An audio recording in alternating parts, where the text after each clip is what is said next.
Unit 6, Listening, Part 4, Exam Task. You will hear a boy called Tim talking about a school project he has done on the environment. For questions 1 to 7, choose the best answer A, B or C. Tim, why did you choose to do your project on how to lead a greener life? Well, we'd done a lot about global warming and climate change in our science lessons. It was all a bit complicated, really, but I knew something about the big issues. I found it all rather negative and depressing, so I decided to think small and see what I could do in my own life rather than just act completely helpless. And I knew the rest of my family would be interested. Did you find it easy to get information? Yeah. I discovered there were lots of people of my age blogging about being green. There was stuff about transport and ways of getting to school each day. I'd always gone by car. Mum used to drop me off and then drive across town to work. Catching a bus would be better from the environmental point of view, but we're not on a bus route. So I've gone for riding my bike to school now. Some of my friends live close to the school so they can walk, but that's not possible for me. OK, and what about being green once you're actually at school? Well, I looked up how schools could make better use of resources like paper. I realised that although all school paper was recycled, we used huge quantities, and I thought we should cut down. And then it came to me, it's obvious really, that we should be sending in most of our work electronically, by email attachment. I'm going to recommend it to our school council, the people from each class who give the head teacher suggestions from pupils.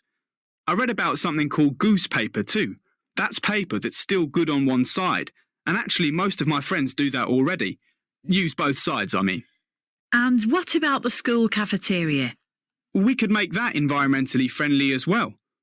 One school I've read about has meatless Mondays. Apparently, if we eat less meat, we use far less of the world's resources, and animals like cows and sheep pollute the atmosphere with methane gas. It's good to use local produce too, so we don't have to transport it far. That's something our school already does. But we still have machines with bottled milk, water and juice for sale, and I think we should just have jugs of water on the tables instead. Did you think about life at home too? Yeah.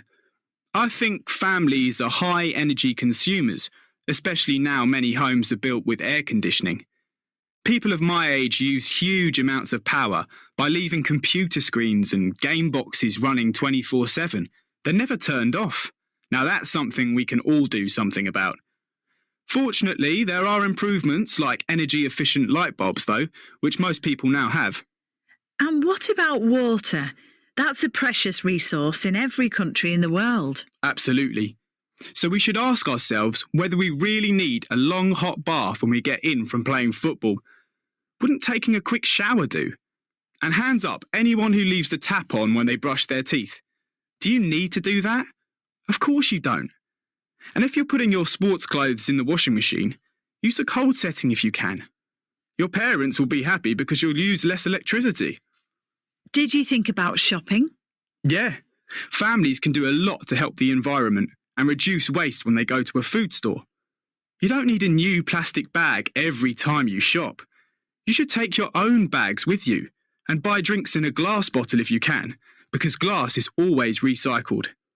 It's better to cut down on food which is packaged, and if you do continue to purchase ready-prepared food rather than cooking with fresh ingredients, take the cardboard packets to the recycling bank. Don't just chuck them in the dustbin. Thanks, Tim.